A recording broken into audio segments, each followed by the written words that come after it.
Chapter 19. Saul spoke to Jonathan his son, and to all his servants, that they should kill David. But Jonathan, Saul's son, delighted in David. Jonathan told David, saying, Saul my father seeks to kill you. Now therefore please take care of yourself in the morning, and live in a secret place, and hide yourself. And I will go out and stand beside my father in the field where you are. And I will commune with my father about you, and if I see anything I will tell you. Jonathan spoke good of David to Saul his father, and said to him, Don't let the king sin against his servant, against David, because he has not sinned against you, and because his works have been very good toward you. For he put his life in his hand, and struck the Philistine. And the Lord worked a great victory for all Israel. You saw it, and did rejoice. Why then will you sin against innocent blood, to kill David without a cause?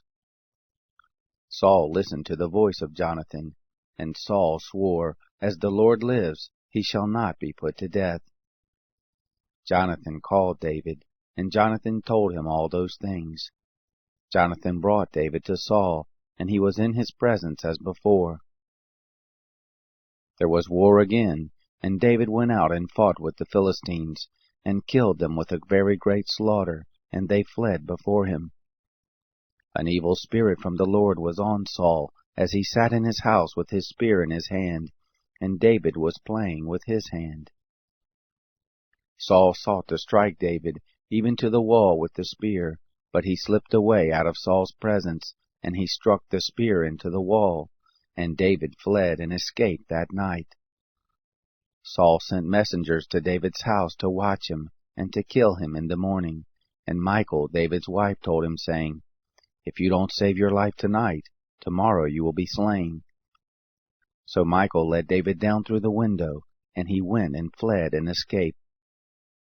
Michal took the teraphim, and laid it in the bed, and put a pillow of goat's hair at the head of it, and covered it with the clothes. When Saul sent messengers to take David, she said, He is sick.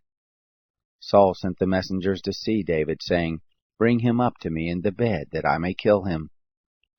When the messengers came in, behold, the teraphim was in the bed, with the pillow of goat's hair at its head.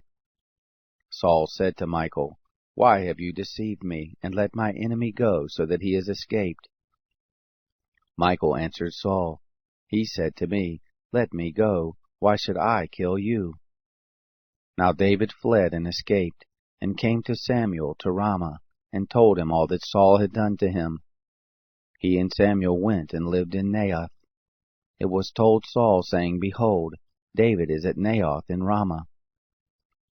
Saul sent messengers to take David, and when they saw the company of the prophets prophesying, and Samuel standing his head over them, the Spirit of God came on the messengers of Saul, and they also prophesied.